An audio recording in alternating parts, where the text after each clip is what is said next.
I wanted to talk about it because comparison and comparing yourself to other people is not rational, but it is powerful. And when you jump into this comparison game, yeah, it robs you of all the things, but more than anything, where I think we have to pay attention is that it robs us of momentum. It removes all the power that we've found in this present moment.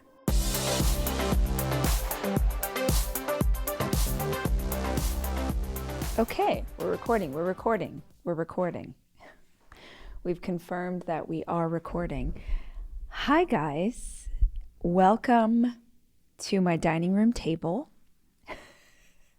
I promise I really am working on a permanent studio space for the podcast. If you've been following this saga, Jack is actually coming tomorrow, if you can believe it. He's going to come here flying out from California to help me begin to build out the studio. But in the meantime, we're at the dining room table, and I hope that's cool.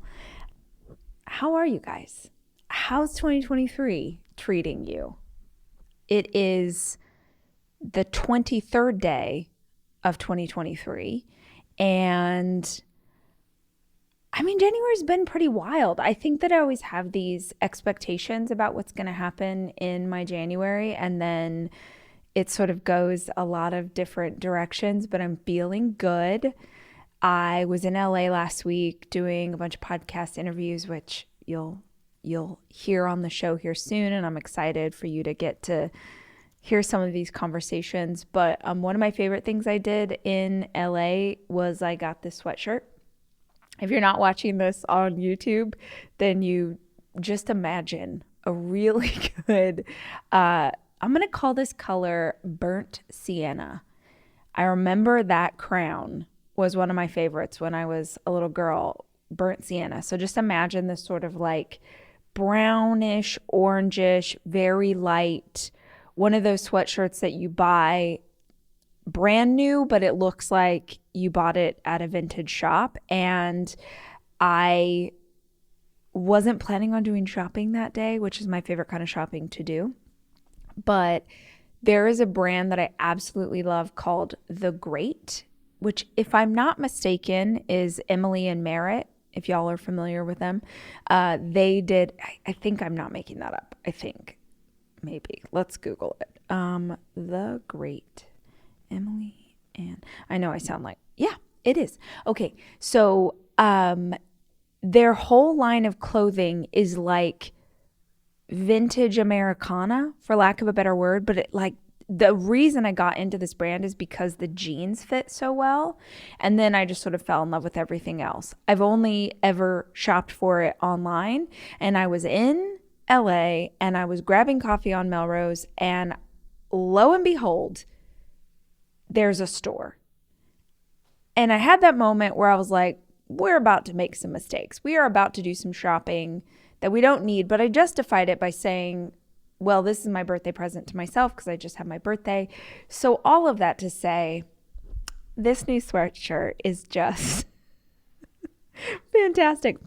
I am like the only person I know who does a big shopping spree and just ends up buying more sweatshirts. I can't help it though. They're so comfy. I don't want to change. I got something else really cool. I got the sweatshirt. I got this like zip up thingy that'll be in like the next podcast episode. Anyway, let's get into today's conversation. So I have this episode of the show that I've been wanting to record for a while, and my intention today was to record this episode for you guys.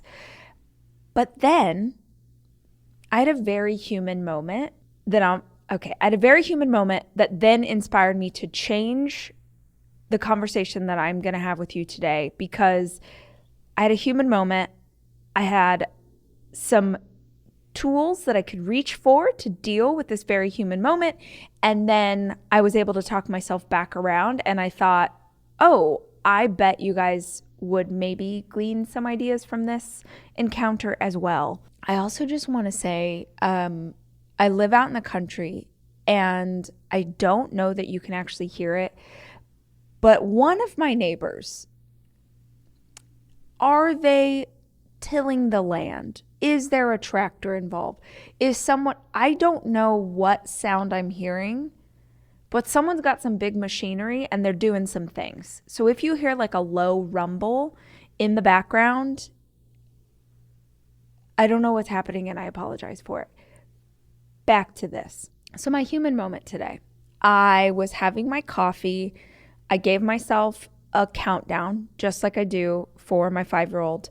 I don't know if y'all have to do this, but I have to give myself a countdown because otherwise I'll just sit and have coffee for way longer than I should because I just love my morning routine and I love my coffee. And the last bit of the routine was I'm going to go get my workout in. I'm going to get this done.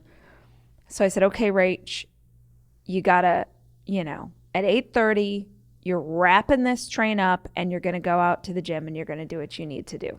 So that means I've got, 20 minutes left, 20 minutes and half a cup of coffee. And I was like, I'm going to go see what's happening on the gram.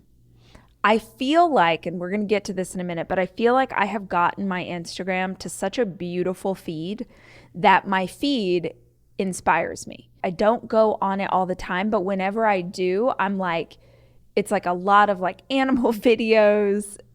It's things like Upworthy. It's stuff that just like makes my heart feel so happy. It's my friends. It's just things that like I get a boost from this. And I always say like, pay attention to how you feel energetically when you are interacting with any social media platform. Because if you're not feeling great, why are you continuing to take part in it? If you're not feeling great when you interact with YouTube, with Instagram, with Facebook, with TikTok, if you're feeling drained, if you're feeling tired, if you're feeling less than, if you're feeling anything but awesome, you should not be consuming it, or you should augment the way you are consuming it. So that being said, I go on to Instagram because I'm like, I'm just going to scroll through, going to see what's happening in the world. And I happen to see something that pushes me into a comparison spiral. And y'all, I am so good at this. I am so good at navigating around comparison. Intellectually, I know it doesn't serve us. It doesn't mean anything. Like every freaking catchphrase, quote, idea that pertains to comparison, I have written about, talked about, believe with every fiber of my being. And even I sometimes see something that without me being conscious of it, I'm in a space of comparison. And if you are comparing your life to someone else's life, and we all know the things, right? You're comparing your real life to someone else's filtered thing. You're comparing your real life to a situation where you don't know the full backstory. You are comparing yourself, and it robs you of energy. It robs you of joy. You don't need me to tell you why comparison is so jacked up and why it is never, ever, ever going to make you better and why it is only going to make you feel like crap. You don't need me to tell you that, right? We know what comparison does to us. But two really interesting things happened in this moment. Number one, I was reminded of how important it is to take just literally 15 seconds. If you're going to go consume social media of any kind, to take 15 seconds and ground yourself in intentionality, to ground yourself in the reminder that you are about to go look at a produced visual reality, that you're about to go look at something that isn't exactly true, which is great. I think it can be inspiring and fun, and oftentimes it hypes me up. But it's important to remember before you go into it. Because if you're not conscious, then you potentially could find yourself in the situation I found myself in, which is comparing. And it wasn't even conscious thought.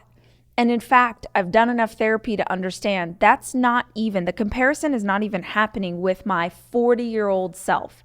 That's not 40-year-old Rachel that's comparing herself. That is some other version of me. That's me at 11, that's me at 17, that's me at 25. That's some different part of me that is showing up in that moment, but it's so loud that it's taking full control. It's like literally taking over. It's like a puppet master. It's taking control of my thoughts and my feelings in that moment. But I have done enough work to understand, whoa, what's happening? And also how to get out of it. And that's what I want to talk about today on the show. Because I'm positive that you also find yourself in moments of comparison. And maybe it's not even moments. Maybe you are straight up living in a comparison every single day. Maybe your whole world is just you looking at other women or other men or other people and going, they've got it better, he's smarter, she's more well connected, they have money, they have resources, they have all of these things. You're just living in this soup of comparison, and it is impossible for you to exist in a state of comparison and a state of abundance. It is impossible for you to be comparing yourself to other people and not have it push you into a scarcity mindset. And from a scarcity mindset, you are only going to create more of that. So for me, what's really interesting is that I wasn't comparing myself to a celebrity. I actually was comparing myself to a friend. Wild. But we do it. Like, let's not BS about this. We totally do this. Unless you are some evolved human being. And frankly, if you are an evolved human being, I'm assuming you're not going on Instagram, right? So like, I assume that we all find ourselves where you like have this instant moment where you're comparing yourself to a friend. So here's what happened. And I think they could care less that I'm going to tell you guys this story. And it only is like, they're doing great, they're wonderful, whatever. I was scrolling through and I saw that my friends, Lauren and Michael Bostic, who have the Skinny Confidential podcast, they do her and him, like they have this whole thing that they do and they're killing it. Dear Media, all of the other shows, like I genuinely do not desire what they have. I'm not jealous. I'm like, hell yeah. Do that, build that thing. They have been working on this forever. They're experiencing the success of that. They're like real life industry friends. And so I follow them because every time I see their stuff, I'm like, yeah. But today, I was scrolling through my feed and I see Michelle Pfeiffer. Michelle Pfeiffer was their most recent interview. The level of iconic, like, holy shit, you got Michelle Pfeiffer, right? Like, I'm just looking at this thing and I'm like, God, you are so cool, whatever. And without conscious thought, some little part of me is like, why don't I get to interview Michelle Pfeiffer? Why haven't I had her on the show? I could do an interview. I bet I would be like all the BS that comes up, that bubbles up in our system when we are looking at someone else's life and thinking like, oh, I don't have that because I'm not as cool. I don't have that because I'm not, like, I just started naming all of these which literally make no sense. When I think of the interviews that I've done in the last week, like the people, it doesn't make sense. I wanted to talk about it because comparison and comparing yourself to other people is not rational, but it is powerful. And when you jump into this comparison game, yeah, it robs you of all the things, but more than anything, where I think we have to pay attention is that it robs us of momentum. It removes all the power that we've found in this present moment. So rather than just sitting in this, I did some things. I did some things to get out of this mindset and to get back into a place of abundance, because I believe that when you are living in a state of gratitude, when you are aware of your blessings, when you are living in a state of abundance, that's where true creation happens. That's where you do your best work. That's where you start to see the most blessings. That's where you show up best for yourself, for your team, for your children, for your partner. That's where I want to live. And if that's where I want to live, then I have to take conscious steps to stay in that place which I did this morning, and I thought I would share them with you in case you might find it helpful too.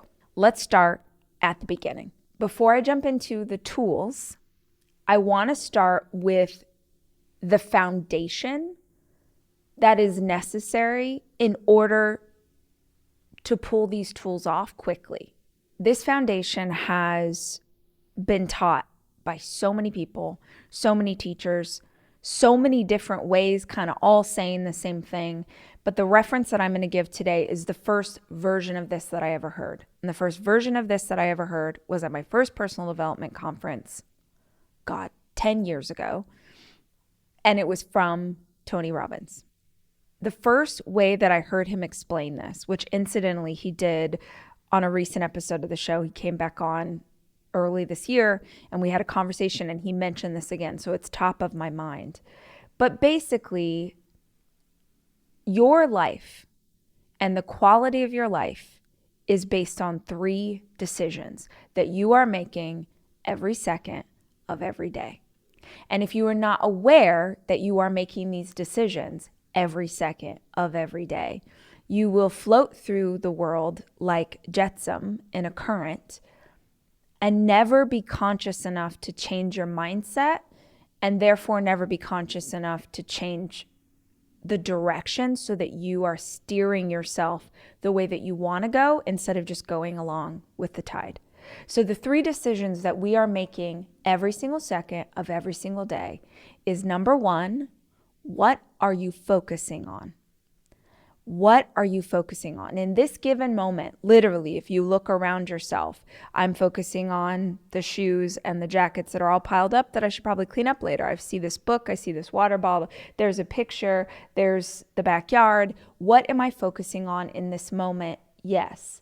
But also, the second thing that you are making a decision on is, what does it mean? What am I focusing on?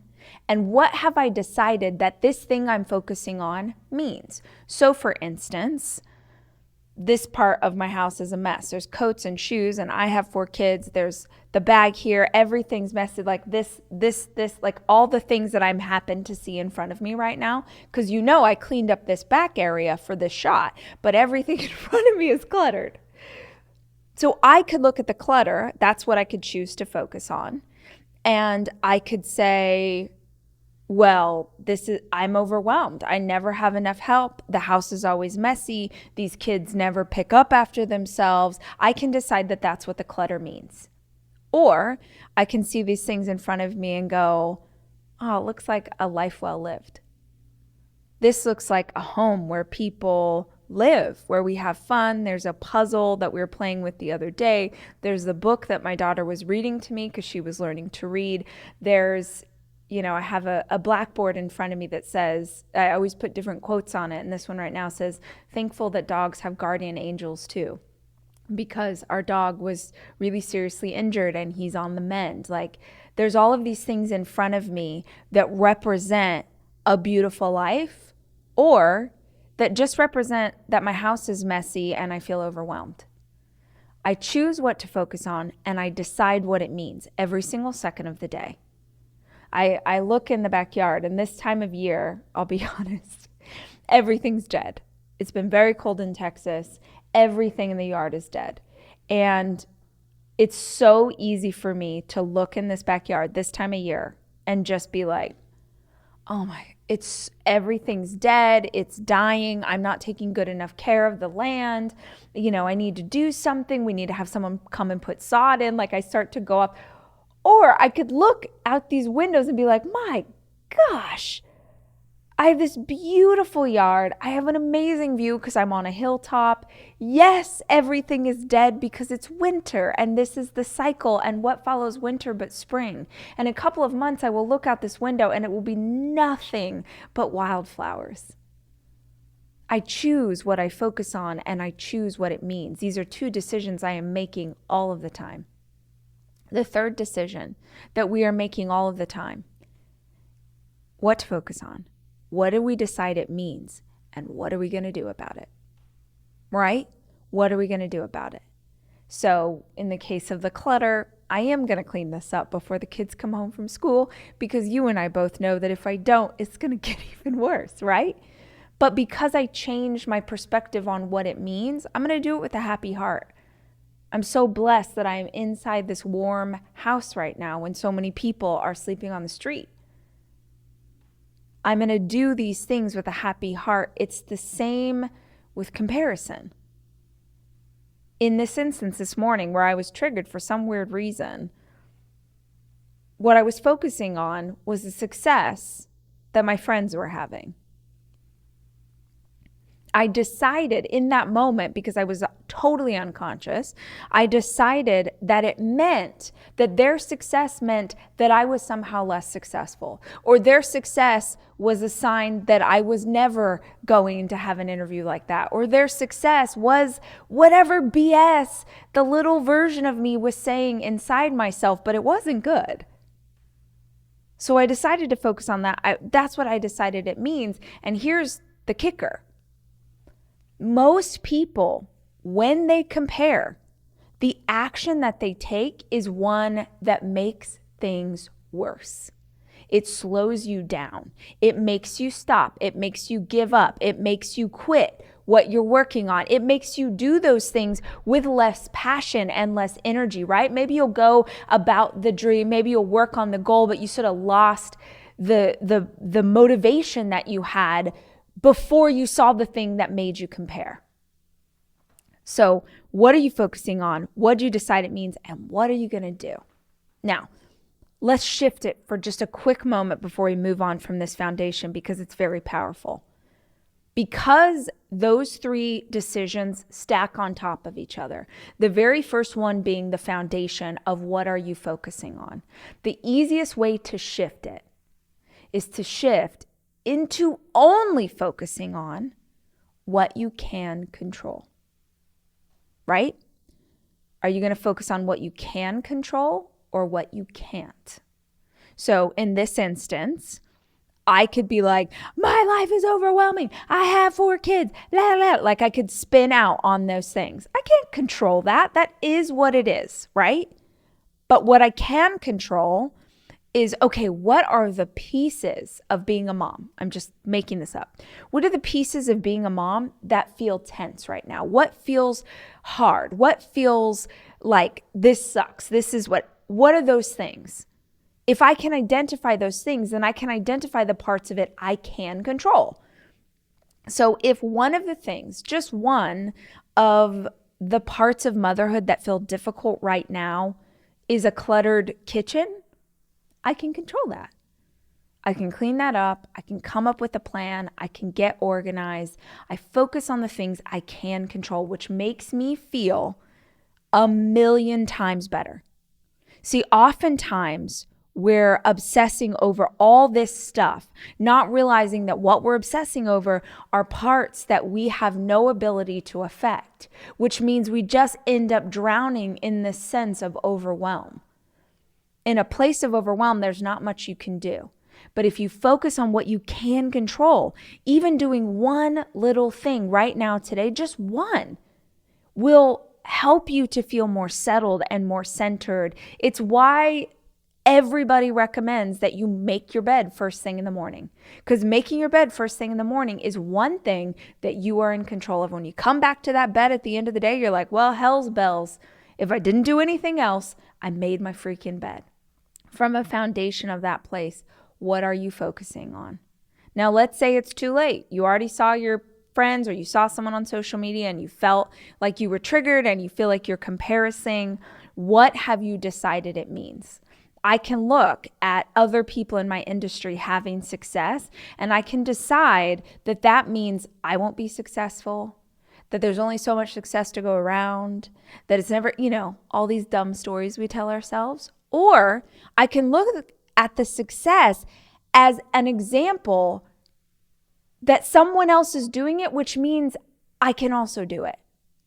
I feel like women are the freaking worst at this. We see some other woman succeed and we're like, oh, we tell ourselves that it can't be ours because she's already done it. Or worse, we sort of gossip and talk shit and send negative energy to that person because we're thinking, well, if she continues to have success, then I won't have success. So I've got to tear her down, right? This is where it creeps over from jealousy to envy.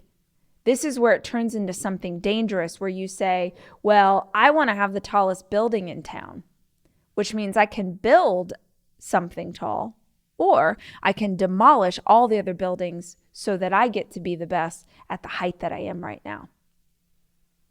We do this energetically. And I believe that there is nothing that we put out into the world, whether other people know about it or not. I believe that if you put negative energy out, even if it's just with thoughts, that's coming back to you. I believe that's real. I think there are billions of people on this planet who are putting out toxic negative energy with their thoughts about others and don't understand why parts of their life suck, why parts of their life are falling apart. I really believe that if you're putting hateful energy out into the world, it comes back to you. And it's difficult because a lot of people are raised with that mentality. A lot of us saw mama talking shit about the neighbors. A lot of us saw daddy making up the list of reasons why he was never successful because, so-and-so got this and so got that and such had connections and skills that he didn't have. And that stuff seeps in deep. That stuff seeps in deep. Whether they say those things to try and protect us with their own sort of protective mechanisms, or whether they just don't know better and so they give us that ideology.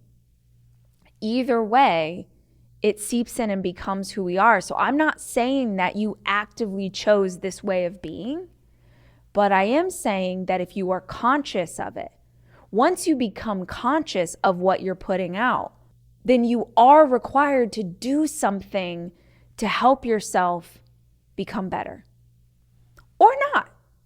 Or you just stay in this toxic place where everything is hard and life sucks and it's never getting better and the world is out to get you. But I freaking promise you that attitude and that ideology is not going to take you very far. The next question is, what are you going to do about it? You've had this moment. You've been triggered in this way. This is what we're focusing on. This is what you've decided it means. And what are you going to do? The first thing I did, no bullshit, the first thing I did was send a text to my friends and say, holy shit, Michelle Pfeiffer. Oh my God. And I hadn't texted with them in months. So it wasn't like I'm interacting with them all the time, but just like, I'm about to be a hype squad right now. And it wasn't bullshit. It was so genuine, because what I want you to get in this, I am not a therapist, but I feel very confident that there is some psychology here. I don't think that your higher self is what is triggered by comparison. I believe, at least I'll speak for myself, that was some other version of me that showed up in that moment and felt threatened by someone else's success. That's not my higher self. My higher self is who sent the text message to my friends. My higher self is like, I'm about to be your hype squad. My higher self was like, you guys, this is amazing. Love seeing you win. Fantastic interview. Good for you. Like, that was my higher self. And it doesn't even matter what comes back from that text message. It's what I want to put out into the world. Because I do want people in my industry to succeed. I do want to see other people winning, because that only means that the tide is rising in the harbor. And when the tide rises in the harbor, all the boats rise with it. So the first thing I did was change my action. 10 years ago, my action would have been some kind of weird ass spiral, would have been some kind of story that I told myself, would have been some kind of beating myself up, would have been some kind of crazy thing that doesn't even matter, because that is not who I am anymore.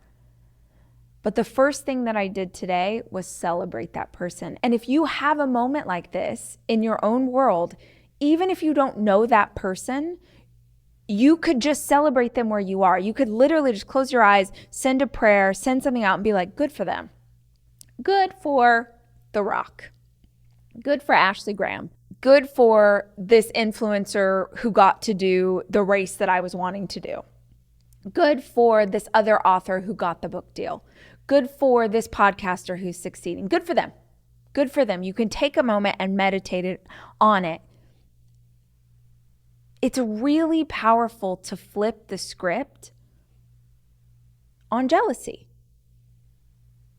Because jealousy, comparison, that's not who you are. That's a feeling that you had. It only becomes who you are if you allow that feeling to take root, if you invest in it, if you start thinking through it, if you start, really traveling down that hill. So take control of your action. And honestly, if you feel like this is a little bit of BS, like I'm not really feeling super pumped for this person who is living out my dream right now, that's human, that's real. So then I'm going to tell you to take a tip from Gretchen Rubin and act the way you want to feel. Act the way you want to feel. Even if you don't feel super pumped for this person, just act like it. Because if you do that enough, you rewire your brain that this is who you are and this is how you think. Y'all, all of these things that you are experiencing, it's just your wiring. It's just a history of living life and trying stuff out that has programmed you to think in a specific way, and you can be reprogrammed. You can rewire your thoughts to have different opinions and actions and feelings. And I know that that's true because I'm a completely different human being at 40 than I was at 35, than I was at 30 or 25 or 20. So give it a try. The first thing I want you to do is change your response to it, change your action. Okay, now my next piece of advice is a little bit more hardcore, but I feel like you need to hear it because I need to hear it because this is what I remind myself all the time. The first thing that I want to do is switch my response to something. I want to shout out my friends. I want to celebrate those wins. I want to change the energy and the vibration that I'm at. The second thing that I want to do is the motherfucking work. Yeah, I'm going to cuss. I'm going to use the whole word. Comparison is the best reminder that I have that my head is not down and I am not doing the work. 100%. I don't know if there is a better indication in my life that I am playing into resistance. Have you guys ever read The War of Art? If you have not read The War of Art, I need you to order it right now. Like, stop this podcast and go get that book. It's been around forever. I read it once a year. It is so incredible. But the whole book is about resistance. The resistance that we have to things and how we fall into this mentality of resistance because it's easier than actually doing the work. If I start comparing myself, it is the best trigger that I have to nope, water your own grass. Water your own grass. Because right now, if you're sitting here looking at someone else's life, looking at someone else's work and feeling like, oh, I'm jealous of that thing, or I want that thing, or I wish I had that thing. If I'm doing that, I'm not actually doing the thing that I'm saying I want to have. The person that you admire didn't get to where they are. They didn't get that moment. They didn't get that interview. They didn't get that book deal. They didn't get those things by sitting on Instagram and feeling sad that they didn't have what the other person had. You get that stuff by doing the work. Not talking about the work, not dreaming about the work, not doing a mother effing mastermind about it, not taking a class, doing a course, going to a conference, do the work. Do the work. And here's the thing. You know what the work is. You know what it is. In your heart of hearts, if you are working on a goal, I don't care if that is personal or professional, you know the next right move. Your spirit knows it. If you got quiet right now and asked that voice inside you, if you asked that higher power, if you said, what's the next thing I need to be doing? You know the answer. You know it. It's the hard thing. It's the hard thing. In this instance, the hard thing is continuing to write, continuing to record podcasts, continuing to do those things, because the fruition of that labor might not show up for you for 6 months or a year or 5 years or 10. It's way easier to latch on to someone else's success being the reason that you don't have what you want than it is to commit to 5 years of work. It's so much easier. And here's the thing. When it comes to our resistance of actually doing the work, resistance does not care what form it takes to get you to stop. Resistance will look for good excuses, stupid excuses, jealousy, sickness. It's a sunny day. It's a cloudy day. I don't have this. Resistance doesn't care how it gets you to stop. It just wants you to stop. God, I still can't remember where this quote came from, but it's one of my favorites. The devil doesn't need to destroy you. He just needs to distract you. The devil doesn't need to destroy you. He just needs to distract you. Needs to distract you long enough so that you forget who you are, so that you forget why you're here, so that you forget the desire of your heart. And he does not care how that distraction shows up. He doesn't care if he distracts you by getting a PhD or by drinking yourself into an early grave. Doesn't matter, so long as you're not living out who your creator made you to be. It doesn't matter what form it takes. It's all just an effort to keep you from doing the thing you know you need to do. You need to write the words. You need to record the show.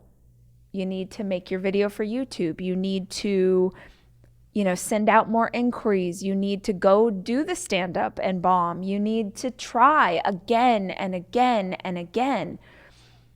And what sucks is that at any moment we can open up this thing that's in our pocket and see an example of someone else living the life we want to live. But y'all, the only way out is through. If you want to live that life, if you truly want that thing to be yours, there is one answer. So instead of looking at the comparison thing as an example of all the stuff you don't have, what if you started looking at it as a springboard, a reminder for you to put your head down and do your work?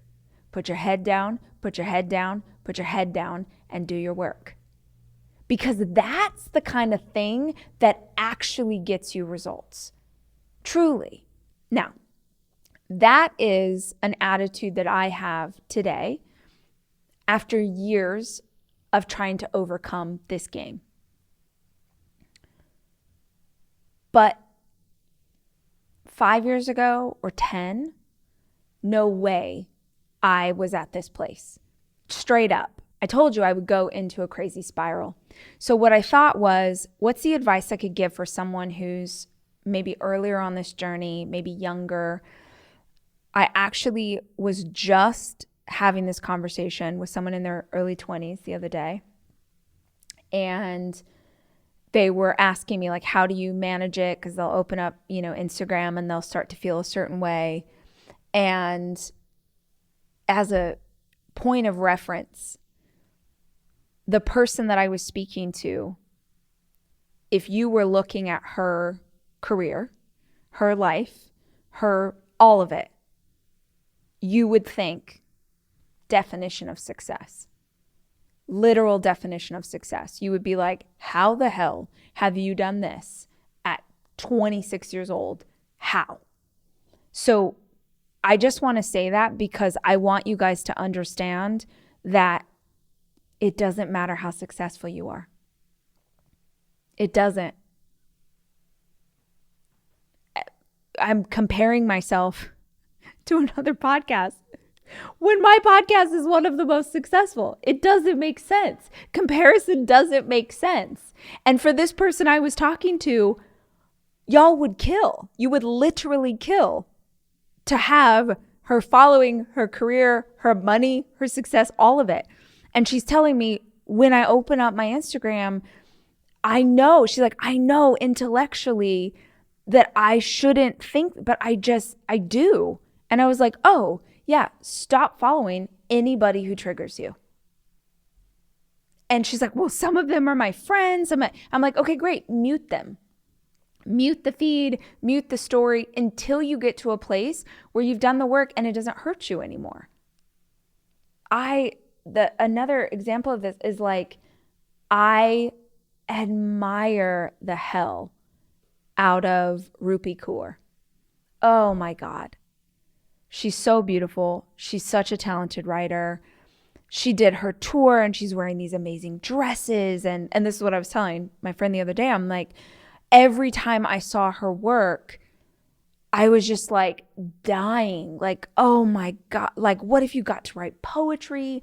What if you could do an event where you just got to wear like a ball gown? Like, which by the way is not even my vibe, but I just was like, everything I saw of hers, I was so inspired. And then I kept getting more and more and more inspired.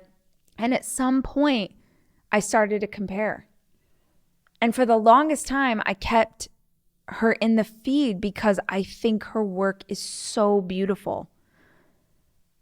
But at some point I was like, I can't follow this anymore, at least for right now, because I don't want to put negative energy into the world. And I also don't want to do that to myself. I want to be honest about my, fallible human nature and just say that there are some people that I admire so much that it's going to tip over into something that's not super healthy. And I don't think that's forever. I fully expect to be able to follow this artist again, but at least for right now, there's something there that is making me feel a certain way. So I'm just not going to take part in it.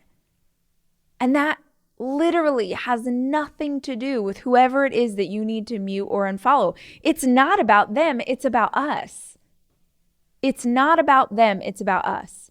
And you need to make decisions that set you up for the best level of success that you can have in this world. So if you are opening up your feed and something in it is making you feel negative, stop following it. Stop. It really isn't like there's nobody forcing you to take part in looking at this stuff. And I'm not interested in, oh no, I'm strong enough and I can do it. And oh, I want to know what's going on in my industry and I want to blah, blah. No. In fact, I think the act of like, oh, I need to quote unquote know what's happening in my industry, I think that becomes a distraction for us. Because honestly, if you want to succeed in anything in this life, yes, you should arm yourself with ideas, but you have to show up as yourself. I did an interview with Gabriel Iglesias, which aired earlier this week. And I mean, talk about someone who has built a literal empire for himself by being himself and by doing comedy in a way that was so unique to his experience. He wasn't trying to be Rogan. He wasn't trying to be Dice Clay. He wasn't trying to be Kevin Hart. He was doing it for himself as himself. So the act of like industry, information, you should know what's going on, but it shouldn't be ruling your life. Because the other thing that happens when we compare is that we think we need to do it that way. We think that we need to copy how someone else is showing up. And that's just never gonna work. Yeah, you can get inspiration, but if you start doing it the way they're doing it, you're only ever going to be a watered down version of somebody else. When you could be a full, magnificent version of you. You weird, wonderful, unique human being. And the more that you lean into who you are, the better you get at being yourself. I recommend that you intentionally consume media from your industry or from anything you're working towards that you feel like can be triggering to you, and that you edit your feed. You edit your feed so, like me, you're only going on and experiencing things that lift you up, that motivate you, that make you feel great. And if something does throw you off, you counterbalance it. And you also look for the question in there. In this instance, with my friends, asking myself a question of like, what about this triggered me? There's no confusion. It's just that I thought they got to interview someone really cool. That's it. But I have had moments in my life where I'm triggered by something and it opens up like a greater Pandora's box for me to figure out, okay, whoa, what just set me off here? You know, is it something like Rupee's an incredible example for me, at least. I know that this probably, gosh, I feel like there's 4 people who even like know what I'm talking about, but she did this tour where she just looked so pretty. That's what it was. She looked so pretty being on tour.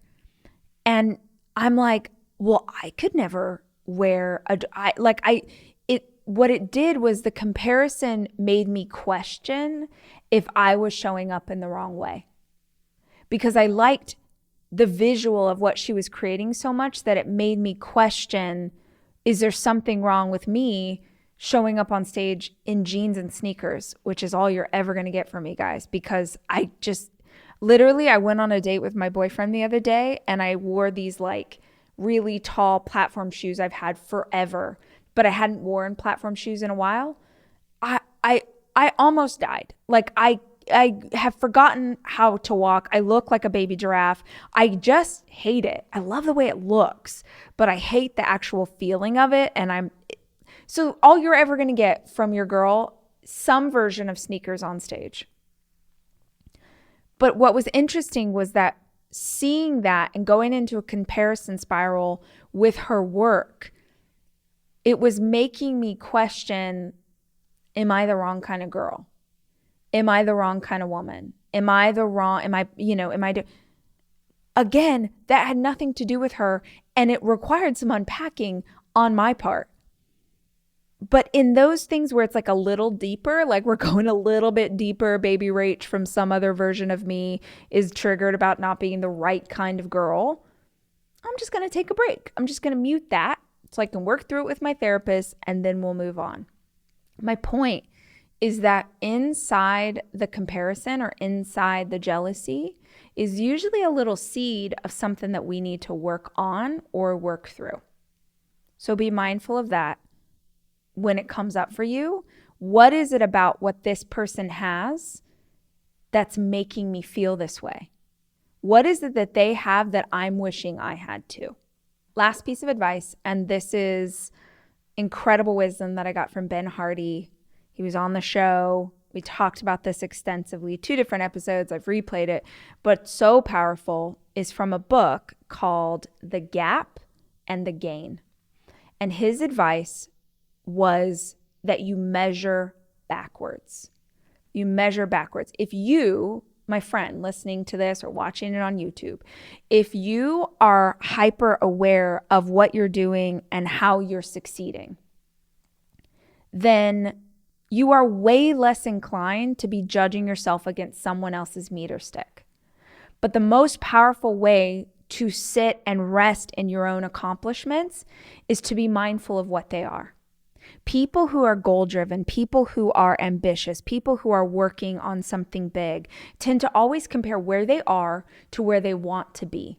That's why we get fired up when we see someone else doing. We're not comparing. You don't open your Instagram and see someone where you were 2 years ago and go like, damn it, why can't I have that? No, we compare ourselves to people who are where we think we should be at by now. Right? That's who we're comparing ourselves to. So if that's the case, then the easiest way to flip this narrative and to change the way we're feeling about where we are now is to look how far we've come.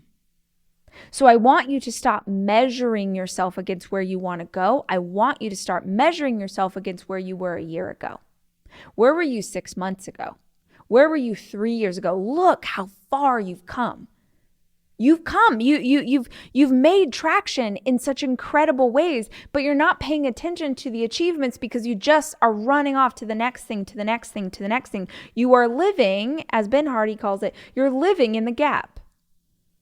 You're living in this space that's forever there between where you are and where you want to go.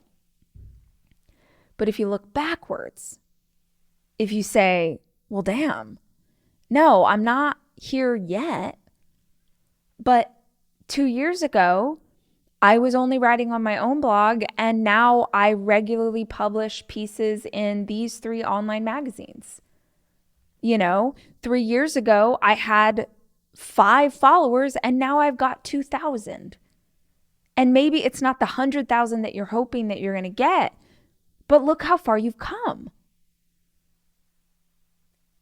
I swear to you, I just did an episode about this. If you didn't hear, it was all about manifesting and the law of attraction and what that looks like as you enter a new year. If you did not listen to that episode, it's episode 369. I highly recommend you go take it in.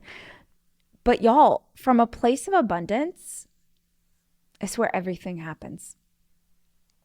And if you are constantly looking back, if you're constantly celebrating your own wins because of how far you've come, you will be shocked at how much faster you attract opportunity, success, good people, good moments. If you're living in that gap, if you're living in the comparison game, that's just going to be your reality. But if you want to make real traction, not just against your goals, but also as the kind of person that you want to be, start looking backwards, using the momentum of how far you've come to keep you going until you get to the next place and the next. It sounds cheesy, but I'm just going to say it. You're doing really great. You've worked really hard. And sometimes you've had these huge wins, and sometimes you've moved forward by just tiny little inches, but you're doing it. Stop looking outside yourself for the answers. You have everything you have ever needed already inside of you. You don't need another idea. You don't need inspiration from someone else. You don't need to look outside yourself. You don't need to get advice. You need to put your head down and do the work. And it's hard. That's why most people don't do it. That's why there's very few people on the long road. But I believe in you. And I think the goal this year is that you learn to believe in yourself. Because if you believe in yourself, you will stop looking at someone else as an example of what you don't have. All right, guys, that's today's episode. If you are still with me, thanks for hanging out. If you're watching on YouTube, please subscribe to the channel so you never miss an episode. Like this, give it a thumbs up. And if there was something helpful in this for you, would you please share it with a friend? You can put it on your social or send it out to your mama, your sister, someone that you think could use it. But yeah, that's what we're talking about today. Being human, trying our best.